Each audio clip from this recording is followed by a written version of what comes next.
In this video, we'll look at the mathematical models that are associated with electric potential and electric potential energy.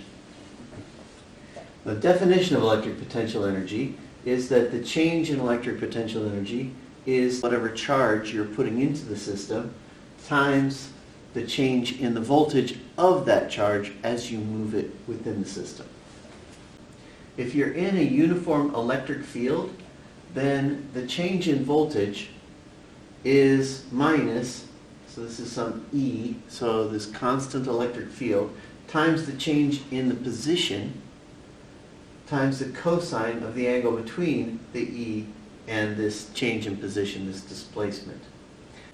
So if, for example, you have an electric field that's going to the right, and you're moving also to the right, then the theta, the angle between electric field and displacement, is 0. So cosine of 0 is 1. So the change in voltage, if you're moving in the direction of the electric field, it's a negative change in voltage. Note that this is valid for a uniform electric field only. For a point charge only. In all of these define changes in voltage. With a point charge, you can actually define the voltage itself, not just a change in it. And for a point charge, the electric potential, the voltage, is the same K that we've been using, times Q, the charge, divided by the distance to the charge. So these are all about electric potential and electric potential energy. Over here we talk about capacitance. So the definition of capacitance is in a physical component, if you put a charge on it, it can develop a voltage.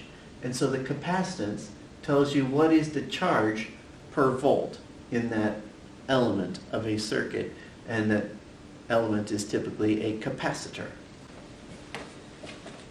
One type of capacitor is a parallel plate capacitor, and for that the capacitance is given by this epsilon naught, that's a physical constant, times the area of one of the plates of the capacitor divided by the distance between the two plates of the capacitor.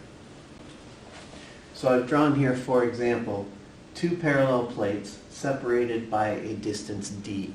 Typically d is very, very small compared to the size of these plates, but I've drawn it large here so you can just get an idea of what the d actually means.